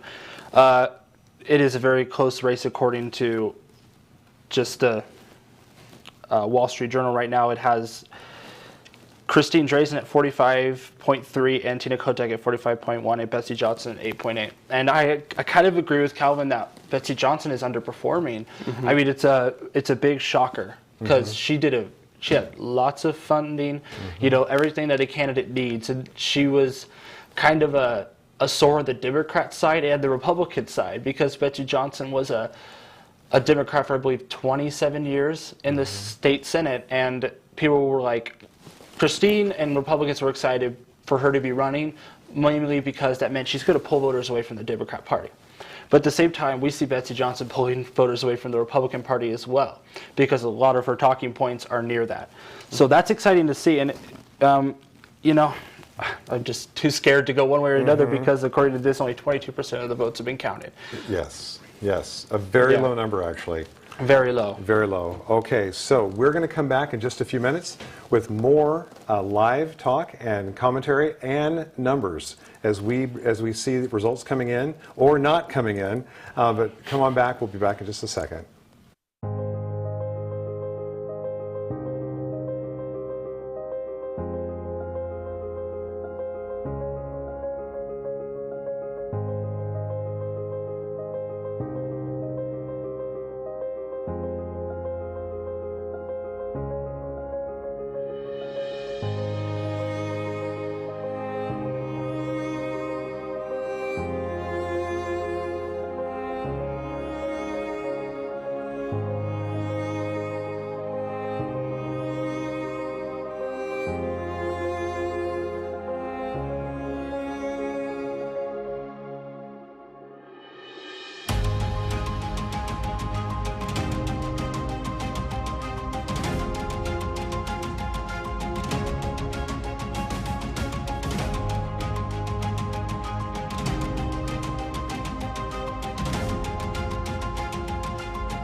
All right, welcome back. And we're here with live election coverage.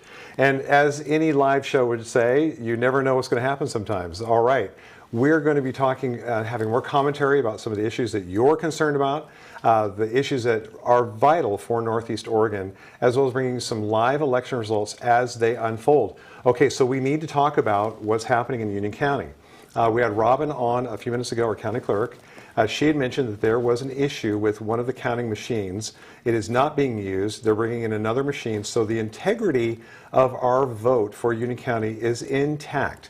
So that gives me confidence. I did say a second ago, I really don't want to get into that right now because that just seems like a lot for Union County for us to deal with. However, the good news is that no votes have been misplaced, no votes have been miscounted.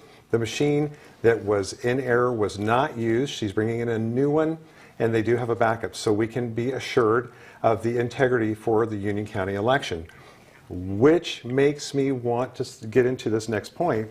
Across our nation, and perhaps even some of us who live in Northeast Oregon, integrity is everything. Delayed results, faith in our elections.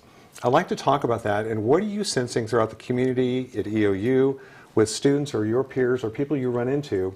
How are they feeling about, can they trust the vote as they're counted, that their vote really will be counted and it will go to their candidate? Can we have faith in that? Can we believe in it? What do you think? Who wants to start? Okay, it's a big question, and it's hard to take any side on this because the reality is, and I'm going to put some blame on our politicians, when Democrats lose, they cry Republicans have cheated. When Republicans lose, Republicans lose, they cry the Democrats cheated. And as a result of that, people don't trust our election system. People don't trust that people are counting ballots right, and it's causing changes across our nation. You're seeing Georgia election laws being changed, and you're seeing Pennsylvania election laws being changed. And I almost think that comes down to the media, as the media plays a huge role in that. And it kind of goes back to when we were talking about moods, democracy on the line. And people are afraid, if this candidate won, they had to have cheated, or if vice versa. And I really think that's, I really think that's the problem we see. It's politicians have said that when they lose, someone cheated. And a lot of times it's coming down to doing the proper work, doing your research, and seeing if that really happened, and not just following mainstream media narratives. You have to do your own research. Okay, fair enough. Well said. Yeah. Okay, so Calvin, what do you think? election integrity. Yeah, I agree with everything Isaac said. A lot of that stuff is true. And however, I think that there are, going off Isaac's point, the extreme followers of certain political, let's say, members of like each party are the ones who are contesting the elections. Members are people who really follow Trump and are very big MAGA Republicans are the same ones who are saying the election's rigged, and then however the same thing with Biden. They're the ones who are crying the election's rigged as well if they lose. It's going to be very interesting to see. It's the most dedicated, diehard members of each thing. It's the extremes of the political spectrum, the centrists, the center, the people who split tickets. They're not saying that nearly as much as we've seen in trends and data. Okay. Yeah. Okay. Fair enough. Fair enough. Okay. So as we think about that and we move forward with our democracy and we hold to the integrity of our vote, it is good to know that we do need to have a little trust, a little faith that our votes will be counted and they will count toward our candidate. Okay. So with that said, we are waiting to hear back from Union County. And while we wait, we have a few more things we want to go over. Do you have any updates that you want to go over before we move into our next topic? Nothing particularly. A lot of those swing races are still super tight. I don't know, Isaac, are you getting the call for Wisconsin on yours, or is that? Wisconsin has not been called, but when Wisconsin's it comes not to been Georgia, I think what we're going to see is right now Herschel Walker is at a 49.5, Raphael Warnock's at a 48.4, and just to mention Chase Oliver, another person running, is at 2%. And so when it comes to Georgia, what that means is if all the votes are counted, because right now they're at 87%, so they're getting really close. If all the votes are counted in Herschel Walker and Raphael Warnock, if neither of them hit that 50%, Georgia's going to go into a special election. So the next election will basically be those two candidates campaigning for Chase Oliver's votes, because he has over 70,000 votes. And that's enough to push either Herschel Walker or Raphael Warnock over the finish line. We saw that in 2020 when Raphael Warnock won against, I can't remember who he ran against, but he won because he got over 50%. And the same thing with the other Democrat senator, he got over 50% after neither of them got over 50% on election night in 2020. Okay. So I'm thinking that's what we're going to see with Georgia, and based off of what we're seeing so far, it looks like Georgia might again be the topic of discussion in like 2023. Okay, here we go. It's really interesting to talk about that in Georgia's political atmosphere, because I don't know if you guys remember, 2000, the whole election, everyone's looking at Florida, just right to the south of Georgia. Florida was the big thing. Now Florida has become kind of more like lean red state. I mean, it went to Trump by, I believe, 9 points in 2020. And if we look at it now, Marco Rubio is winning it by double digits. 16%, according to what I have right now, is what he's currently winning at with 97% of the vote. That is a really big margin. That is almost, I would say it's a safe margin. And I believe Ron DeSantis is in a similar boat. It's really interesting to see that, and then Georgia becoming the really big swing state. A very large African-American population in that state. Very interesting to see that they are, when they turn out, they win normally in that state. Okay. So let's switch to the local governor's race. While you are finding that and getting that on track, we do want to clarify something we said last night. We did a report on campaign finance for our local politicians. And I use the word politicians loosely. These are local friends and people we see in the grocery store. And they're the ones who have, in essence, volunteered to say, I would like to help lead this great county, whether it be for a city council seat or a mayoral seat, whatever that seat looks like. So we did show a slide, and we showed that there some campaign finance there. And one of the things that we did not quite fully have at the time was that we assumed that it was donations, people who gave to their campaign. And what we found out today as we started looking more into that topic is that much of those campaign funds were funds that these individual candidates put to their own race, to their own candidacy. I find that absolutely outstanding because we realize, as we talk more about it, that we don't have a lot of high dollars coming in for our local candidates. These, again, are local folks, and I would dare say volunteers, who have said, I feel like I want to make a difference in my community, and they've stepped up. And so much of what you saw on the slide last night when it came to finance for their campaign was out of their own personal pocket that they declared as giving to their campaign. Did I say that well enough? Did that make sense? Yes. Okay. It just goes to show that local folks care enough where they want to volunteer, because these are non-paid positions, I believe. So they're going to step up and want to get involved with local politics. So just to get some clarity around that one. Okay, are you ready? Yeah. Okay, lay it on us. Let's bring back to Oregon and pull up the map right now as we see it. Not all the counties are reported, including our own Union County and the two neighboring counties, Umatilla, which contains Hermiston and Pendleton, and then Baker County, which has Baker City in it. Very interesting to see. The numbers since we've last shown this have tightened up extremely. Tina Kotek, 45.8%, and Christine Drazen, her main opponent, 44.4%. Look at that voting margin. That's only like a 15,000 people voting margin. And counties to look out for: Deschutes County, really big county in Central Oregon. It contains Bend, Redmond, and a couple other pretty large-sized cities. This year, it is voting so far for the Republican candidate, which is quite interesting because in 2020, it voted for Joe Biden. That flip is something that Christine Drazen needs to win. And if we look at our third-party candidate, Betsy Johnson, still underperforming, hasn't hit double digits yet. That's another thing from what I've heard looking at statistics. Betsy Johnson, or for Christine Drazen to win, Betsy Johnson needs to pull at least double digits. So something to see. If Betsy Johnson doesn't hit that, will Christine Drazen win, or will Tina Kotek win?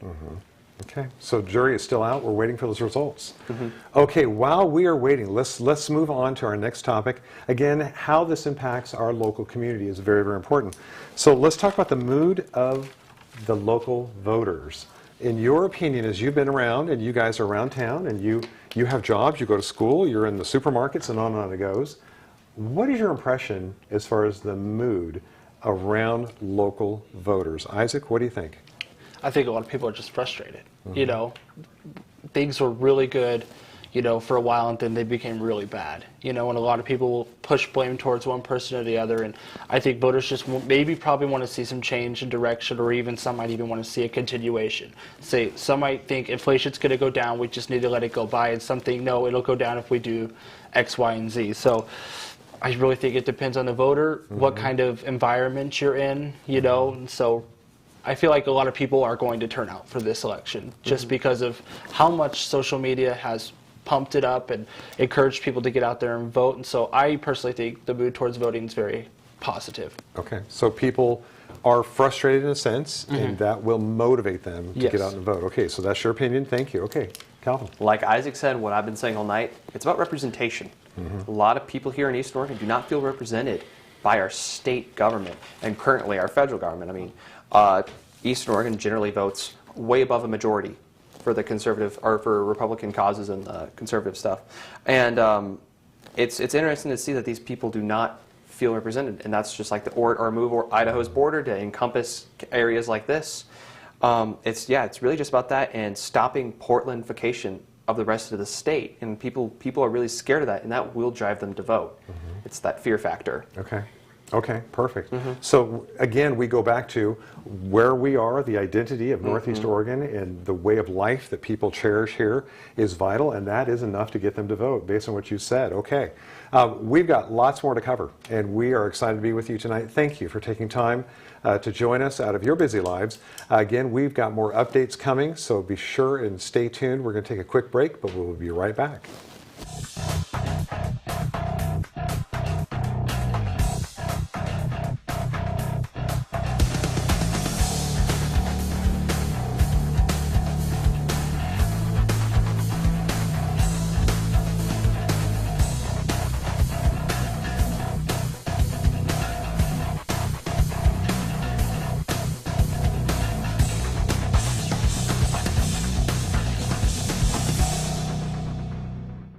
Want to keep yourself informed with relevant news and events in Eastern Oregon but don't have much time on your hands? Well, here on EOA Live, we pay attention to what's happening in Eastern Oregon and deliver the news in 2 minutes or less on our evening news roundup. You can expect to get your news delivered right to your Facebook and Instagram feed every Monday, Wednesday, and Friday at 6 p.m. We'll keep you in tune with Eastern Oregon, and you can count on that. EOA Live, your connection to Eastern Oregon, now on Roku. Here in Eastern Oregon, we're blessed to live in such a wonderful area. And though it may seem mild-mannered, there's actually quite a lot that goes on in this area. And apparently, there's two dinguses who happen to be here that are actually crazy enough to get up at the crack of dawn to talk about it. Tune in to AM Live on EOA with Brent and Dodsey, featuring special guests, weather, sports, news, and more. every Tuesday and Thursday at 8 a.m. only on EOA Live, your connection to Eastern Oregon, now on Roku. Welcome back. Okay, we are here giving you some live coverage for the 2022 election. It is an honor to be with you tonight. We've gone through a lot of information. We've got live updates. We've got national and local updates. We just received an update with Union County up to the elections office. Robin has said that yes, she did confirm they have a new tally voting machine there. It is new and it is going to be accurate. She will be posting hourly updates on that on their website. And so we'll have more as the night goes on. So with that said, let's go to Calvin. You've got some updates for us. Yeah. Breaking news, if we look at the chart or at the map, the swing state of Ohio has been called for J.D. Vance. He will serve in the U.S. Senate for the next 6 years. He's a local there and wrote the book Hillbilly Elegy, for those of you who have read that. Yeah. Okay, nice. All right, so latest update. We did hear from Robin. We've got good news to report. Again, Union County will start reporting here very shortly, and that we can be assured voting integrity is intact in Union County. And I know we talked about that a second ago. All right, I'd like to go back to the measures. So we talked briefly about the firearms measure, Measure 114. We did get a hold of a local gun shop, and we were given some good information from him. And one of the things that he said is that he felt this measure was not going to hold up, I believe, to your point, that it would be challenged.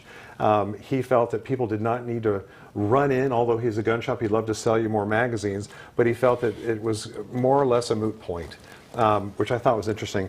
He did mention, too, that frankly, the infrastructure is not there to even support that measure. Fair. So interesting. I thought that was an interesting comment. Let's go to measure, the absentee measure. One of you guys brought that up earlier, 113.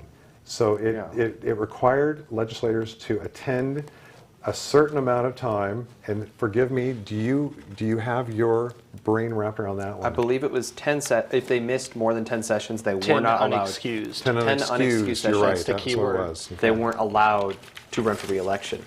My hypothesis on this is that we had a very turbulent time in the Oregon government, state government, because of the cap and trade bill that was tried to push recently, and a lot of the Oregon state senators fled the state. They hopped on the interstate from Salem and drove to Idaho, and they missed a couple legislative sessions. I could see this as a way of people trying to stop that from happening. Okay. What do you think? Pass, fail? I could see it passing. This one's a lot less controversial. I could see people being like, oh yeah, you have to show up for work and not thinking about anything else. Again, just like ballot 114, there's no organized opposition to it in the state. Okay, interesting. Isaac, what are your thoughts? Yeah, and I mean, when you read the voters pamphlet, which I'm sure a lot of people do, you get to the measures or even on your ballot, and it just gives you a brief summary of what that measure really is. And for a lot of people, they see that, they think, oh, my person I elected is going to do their job. Yes, I'm going to check yes on that. But it's important to do a deeper dive, go to your voter pamphlet and look at everything that it has to say there. You know, and so that's with every measure, whether it be a Democrat measure or a Republican measure. It's not going to give you the full details. It's just going to give you a brief description of what it does.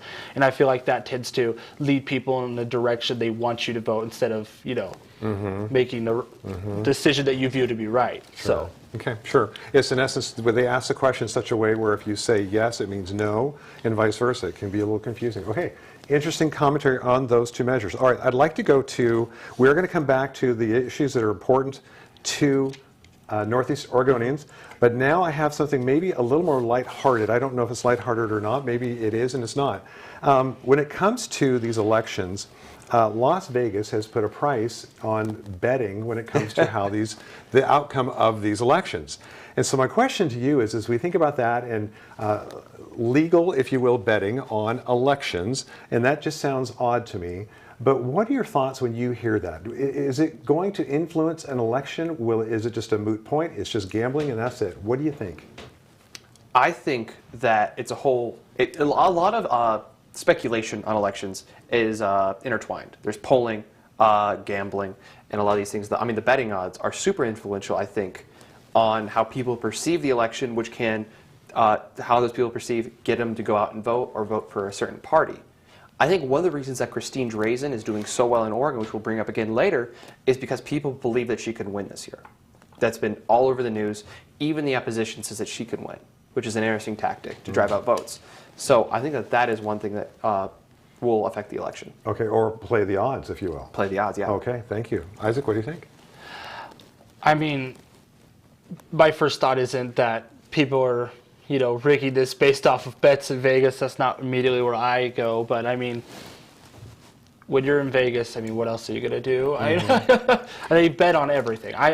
I don't really see any issues right now with voting in Vegas or it influencing anything. Okay, so it will not influence any of the outcomes. It's just simply betting? I think it's simply betting, but Okay. I haven't done enough research to see it if it isn't. But as far as I've seen, it probably is mostly just fun betting. Okay, there you go. Anyway, it was a very interesting thought to think about. Okay, so let's go back to the issues that are concerning Northeast Oregonians. We've got the list that Pew has said. We also had some time with local citizens here in Union County. Law and order was high on that list as well. Now, we don't see widespread crime, say, as the metro areas do, but it still was, to your point earlier, a major, major issue. Now, graduate staying, education, the rural lifestyle, healthcare, abortion, of course, fire, water, housing, and I'd like to take a second and talk about housing. So one of you hit on rent and the cost of rent. Isaac, I think you did. Yes. What are your thoughts as you think about the forecast? Because I know the local city governments are going to have to deal with this as well as the county, but what are your thoughts when it comes to housing in Northeast Oregon? Meaning, are we going to see the prices drop? Are we going to see more availability? Will we have more building? What are your thoughts? So Isaac, lead off. I know just as a college student, it's nearly impossible to find a decent place to rent. I mean, I know our Alaka building, I'm pretty sure, is packed right now and even has a wait list. And that's just the university's apartment rentals. And with that packed, try to find other rentals, they're constantly going up. I know I used to live in the country west apartments, and my roommate or friends who were already living there, I'd be just a few months before me, their rent was lower than mine already by a few $100s. I mean, that's just because of inflation and because of, lack of housing. I feel right now, I don't know what the issues are, what the solution is to it right now, but yeah, no, housing it's painful. It takes a lot out of your pocketbook. I mean, my roommates right now, our rent, we were able to find a pretty cheaper place, which is really nice. And one of my roommates is living in a bedroom plus. It's not really, the perfect bedroom, but it's legally classified as one. And so that's what a lot of students are doing right now. They're packing people in rooms, just so they can get their rent down to at least $500 just for that one person. Okay. A follow-up question for you on this. Do you believe our local leaders take this seriously, and do you think it could potentially be a pinch point for their next campaign, meaning the county level or the city level? What do you think? I think so. I feel like just from doing debates with Calvin, I feel like housing has come up a few times, and from what I've heard, all the candidates seems to be an important issue to them. I don't know if I've seen tons of action yet, and that could be because people are just starting to get in there, election cycles are starting to end. But I hope that it is a main focus, because being a university town, I feel like that has to be a focus of our local government. Okay, well said. Thank you. Okay, Calvin, we're going to hear from you in 30 seconds. We're going to take a quick break again to take a pause. Thank you for tuning in with us this evening. We've got a lot more to go, and we are bringing you some live updates on results. So be sure and come on back in about 30 seconds. See you then. Here in Eastern Oregon, we're blessed to live in such a wonderful area. And though it may seem mild-mannered, there's actually quite a lot that goes on in this area. And apparently, there's two dinguses who happen to be here that are actually crazy enough to get up at the crack of dawn to talk about it. Tune in to AM Live on EOA with Brent and Dodsey, featuring special guests, weather, sports, news, and more, every Tuesday and Thursday at 8 a.m., only on EOA Live, your connection to Eastern Oregon. Now on Roku. Eastern Oregon is full of interesting people, with interesting minds and interesting things to say. Here at EO Live, we're committed to connecting you to these intriguing people with EO Talks. We let our special guests share their ideas and life experiences with deep, open, engaging, and inquisitive conversations. You'll also be informed in depth on some of the most recent and relevant events, issues, and more. EO Talks on EO Live, your connection to Eastern Oregon, now on Roku. All right, welcome back. Thank you for tuning in. Again, live election coverage here at EO Live, and we've got two local resident gurus. who are leading us through this maze of understanding how the election and measures and all the processes in between. And we're also getting their opinions, which are very valuable. All right, so Calvin, let's take a second. The housing issue, you heard what Isaac had to say. Agree, disagree, want to add to it? Agree. It's been really interesting to see that, especially since Isaac and I have hosted a couple debates for our county commission and then a town hall for city council recently. And that was an issue that came up in both, was housing and how expensive it is. For me personally, it's expensive to find a house. I live in a duplex, and I was looking at, we got it in the spring, and now looking at it now that the other side of the duplex just got put up, and it was raised $150. Just over the course of the summer, that's how high they wanted to raise the rent. And that just shows how the economy is here. It's really interesting. Another thing, too, is we had the housing, or a committee come out here for education of state senators and representatives recently. They came to EOA to come talk to students. When I talked with them, I brought this up, and they said, we've heard this at every other university. We hear this from our constituents. Everyone's having this problem of affordable housing here in Oregon. It's a problem nationwide, but it's especially bad in Oregon, I believe. So it's something really to bring up. Okay, something to think about. Local leaders, do you think they're taking that seriously? Do you believe they have a plan? And when do you believe they'll start executing on that plan? I believe so. I know that at a recent city council meeting that it was brought up, and there was an idea to put some money towards trying to get some new development happening. However, from what I could tell, it didn't pass, and it was other options were chosen. I could be wrong on that, but however, that's how I think it went. But I think everyone's taking it seriously. Everyone knows about it. They're just how do you solve that from a elected positions stance? Well, and our elected officials and leaders, they are volunteers, and they're doing their best as well. Yeah. Okay, good points. Now, we've got some slides, some fresh slides that, Calvin, I think you wanted to go over. Yeah. So let's take a second. If we could bring it up real quick. It's Prop 114. This is the gun bill proposition on right now. Currently, it is winning, or it is, or not projected to pass, I'm not going to say that. It is currently has more votes for it than against it. You can see right now, it's just barely beating out the nose. Quite interesting on that. But yeah, no, it's really interesting. What do you guys think about this stuff? You know, this is a hard statistic to look at because, again, we're getting updates as the night goes on. So what you see right now may not be the end result, and nor is it easy to understand the tracking behind it. It really is going to depend on what Oregonians feel when it comes to their view of firearm safety, how we register these firearms, or do we go down the slope of saying, if I register my firearm, will the government come for me now they know I've got one? And this, by the way, was the feedback from some local folks here in town, and as well as when I talked to a local gun shop owner, there were some concerns about how far and what type of reach our government can have into our personal rights. And so that's going to be an interesting one to follow. Okay, you've got another slide that we want to go over. Yeah, if we want to bring this up. Let's look at Measure 111. This amends the Constitution so the state must ensure affordable health care access, balanced against requirements to fund schools and other essential services. This one, right now, currently the no's are winning. If we look down to Slavery 112, another constitutional amendment. It removes language allowing slavery and involuntary servitude as punishment for a crime in our Constitution. Right now, that's doing pretty well. It's performing 9 points above the nose. So could pass, we'll see. Measure 113, which we briefly talked about earlier, amends the Constitution. Legislators with 10 unexcused absences from floor sessions disqualifies them from holding the next term in office. Look at that difference. Wow. Isaac, I think, hit it on the head. I mean, people really are voting for this. I mean, this one's so far the most successful out of them. And then down to probably what might be the most controversial, Measure 114, this firearm one we've been talking about. Right now, 51 to 49.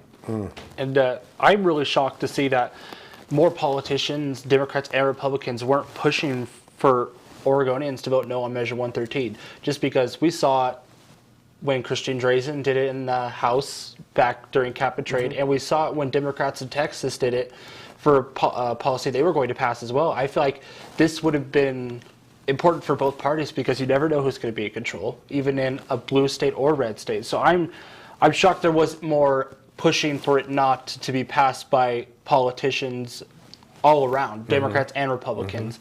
And I feel like that's probably why we're seeing, such a high percentage of voters saying, "Oh, I read this. This looks good, and this makes sense." And politics doesn't follow everyone else around. Like Calvin and I, we drink this stuff for fun, you know, and other people do not, you know, and so they might not understand. And I'm not saying Oregon voters don't know what they're doing, you know. I'm sure every single person voted with their own conscience, but I feel like, you know, the messaging is important. Yep, I agree. Okay.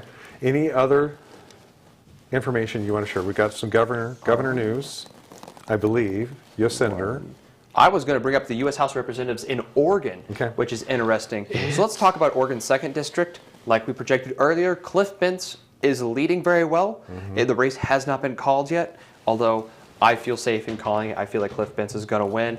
This would be his second term in office, so he'll be a sophomore representative.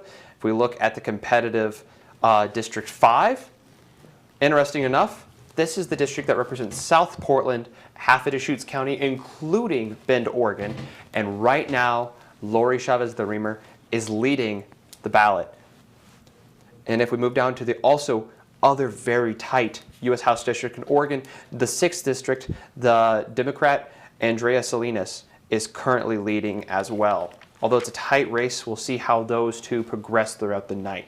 Very important. Going back to the governors very quickly, not too many updates, but there is a 10,000 ballot difference. Only 10,000. That is really close. I mean, when Union County comes in and Baker and Umatilla, I mean, that's going to be a couple thousand right there for both candidates. We'll see how that goes as well. But very tight. Betsy Johnson, like we were talking about it before, underperforming with only 9%, not hitting double digits. And you know, thinking about our governor's race, not knowing how much money was dumped into their candidacies or their race, it is interesting to see these results. In essence, it's going to be a dead heat when we get the rest of the results in.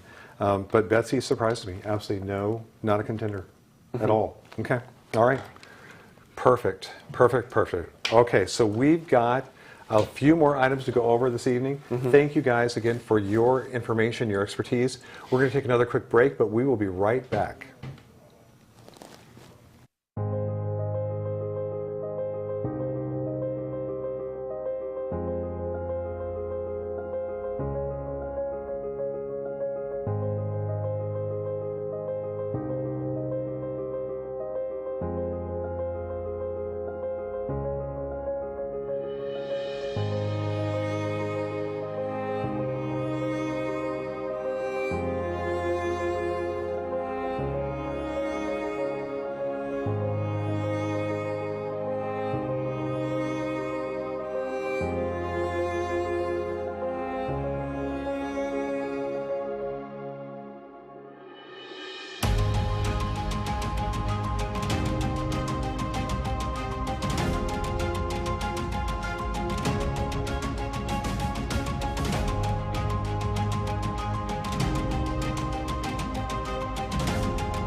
Welcome back. All right, we are here live with EOA Live, and we are talking about what is happening this evening, especially some of these very important races that are happening locally, regionally, and nationally. And so Calvin has some updates for us, Senate, so please take it away. And also, let me just interject very quickly. We still don't have any results for Union County. However, Calvin, you do have a link that we can refer to later as the night goes on. Okay, take it away. I'll be showing us that shortly. But first, breaking news on the Senate. The state of New Hampshire has been called for Maggie Hassan, the incumbent Democrat. Republican hopeful state for many has turned out to not work for them. And then as well, let's go through a little rundown of the most competitive ones. Very tight here in Georgia. Literally 49-49. It's going to be interesting. I mean, what is that? 1,200 vote difference? Oh my goodness. That is tight. That's tight. That That's is too that close. is a small town away from someone winning, realistically. If we look at it too, North Carolina, very competitive. Not as competitive as Georgia. Ted Budd leading by about 4 points. Wisconsin, Ron Johnson versus Mandela Barnes. Ron Johnson leading by about 2 points. Another competitive race. Utah. Interesting to see this one come up, 53-43. And you see how Evan McMullen has a yellow square next to him. That is actually a libertarian running. The Democratic Party, right? Is it libertarian, Isaac? I believe it's an independent. Independent? If I think so. I'm not 100% sure, but I'm pretty sure it was an independent. Either way, it's not a Democrat, but the Democratic Party has endorsed and is backing that candidate so that they could try to get a Republican out in Utah. Right now, doesn't seem to be working, but we'll see how it goes. It's a 10-point difference there. Nevada, one of the biggest states of the night, interestingly enough, hasn't posted any results. Very big race there. What we rated as the third most competitive last night in our pre-election talk. And then going back to Pennsylvania, everyone's eyes on this one. 1.4 point difference. That is close. It is. We don't know who's going to win the Senate tonight, guys. That's very interesting. So I'm going to pull up the House. And Isaac, what do you have to say about the U.S. House?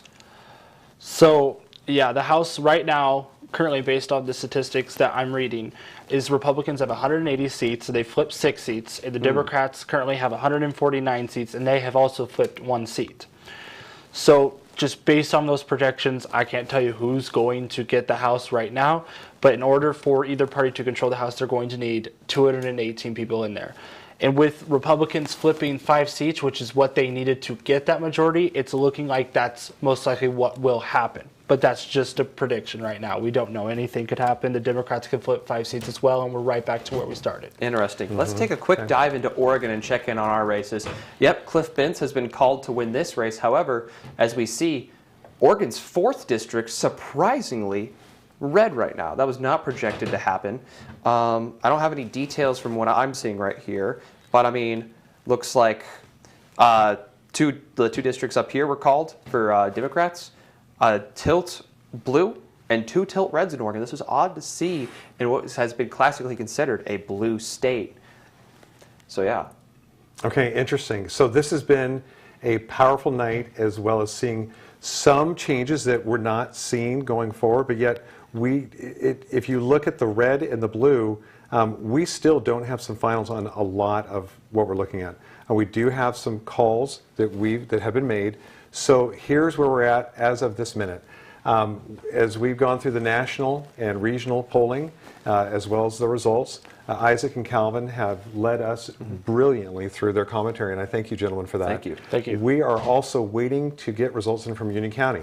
Again, Union County had a struggle, what do I want to call this? A malfunction with one of the machines. A new machine was brought in, counting machine, and so Robin is engaging that right now, and she has committed that at the top of the hour, she will have some results. Okay, do you want to show us that website or where we will need to go so that we can get those results? So one of the ways that she'll be, that she will be saying or showing us those results at the top of every hour for the next couple hours is this website here, Union County, Oregon. You can look up Union County and find it by looking up Union County results. It's right there. She'll be posting them there first. So if you want to know it quickly, that's how to do it. And that gives you 12 minutes until the next results are up and we can see what the first numbers are from county. And that's also for not only governor's races and stuff like that, but our local elections, LeGrand Mayor, City Council position 6 and 7, which are both really competitive this year. So it's going to be interesting to see how those turn out as well. So we're about 12 minutes away from seeing the first results, if they're able to get those posted quick enough. Okay. Want to be sensitive to Robin and her team. They have been scrambling all day, nose to the grindstone, if you will. And so we also want to be respectful and I think show them a lot of grace with this too. They are working very hard to get us the results. So hang on for that. As of for us tonight, we are going to call our evening. We thank you for joining us. We've had a lot of phenomenal conversation. Again, I want to thank you to my hosts for allowing me to be on the stage with them. We've got some phenomenal commentary. Again, please feel free to go into social media, to the Facebook page for EOA Live. Give us your comments. Let us know how we did, what we could do differently. We look forward to serving you as the future unfolds in the next election cycle. Gentlemen, any last words that you would have? Let's start with Calvin. Real quick, I just want to say thank you for your time. Thank you for watching this. And just came up, the Oregon Senator race has been called. Ron Wyden will be serving us as our senator for the next 6 years. Okay. All right. Thank you, Calvin. Isaac. Yeah, thank you to EOA. We really appreciate being here, Calvin and I. You know, I feel like we've come a long way. We appreciate the community supporting us and tuning in and leaving awesome comments. This is truly a dream come true for me, at least. You know, I never thought I'd be here standing with you guys doing this last year or even 2 years ago, but this has truly been an honor. Well, it's mutual, my friend. Okay, fantastic. Well, on behalf of EOA Live, Isaac and Calvin and myself, we thank you for tuning in. We appreciate you. We thank God for this county and the people who serve in this county. And a friendly reminder that those who serve are mostly, for the most part, volunteers. And so support our local leaders as best as you can, and we will see you soon. And be sure to tune in to the website with Robin, and be sure and check on those results. Okay, have a wonderful evening. Thank you again for tuning in. Good night.